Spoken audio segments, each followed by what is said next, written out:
from Matt Avila on Instagram. I recently received a bourbon barrel that was used for aging honey. I wanted to put a simple porter in it to age. Any tips or tricks on barrel aging? Also, what, in your opinion, is the best beer to barrel age? This is a 30-gallon oak barrel. Love your content, sir. It had bourbon in it because I'd asked what spirit was in it.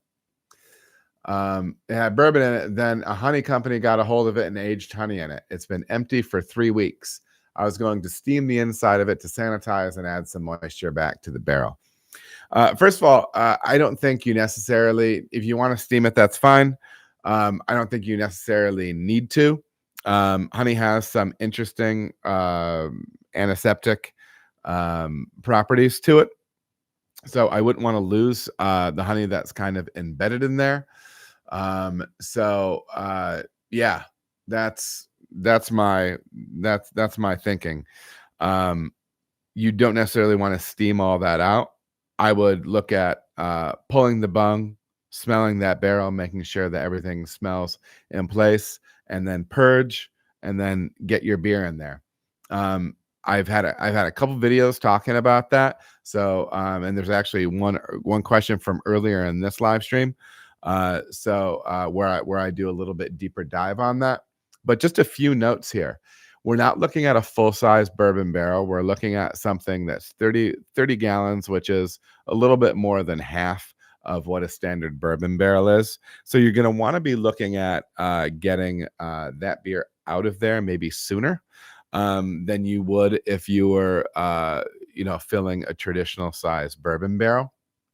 I would probably want to start tasting that barrel around month 4, depending on ultimately what you end up putting in it, and maybe not keeping it in there past 6 or 8 months, but that will be up to your palate, just something to consider.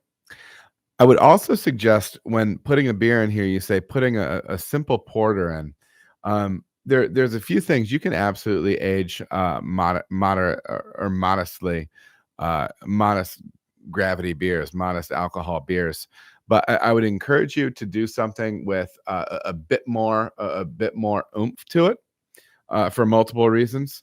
But yeah, I think in a situation like this, you don't want to be blowing out the base beer with a really large barrel component, and I think that's a danger that you can run. So if you have it in you to push that robust porter up a little bit, maybe into somewhere between a robust porter and maybe a baby imperial porter, push it up into that range. It might give that beer a bit more resiliency when it comes to aging in that barrel. So yeah, that's the direction I would take it. Many of you don't have access to it. Because it is, some of you may not have access to it, I should say. But Julian Schrago from Beechwood Brewing has an amazing article that he did on the technical quarterly for MBAA a few years back, and I was just rereading it today, and it's just baller. So if you do have access to the MBAA database, check into it because it's a fantastic article. You could build your barrel aging program completely around this document. It's spectacular. All right, everybody, thank you so much for watching. If you feel as if you got any value out of the video, please like and subscribe. There are also other videos that you can watch. They're going to maybe be over here or over here. Appreciate you watching.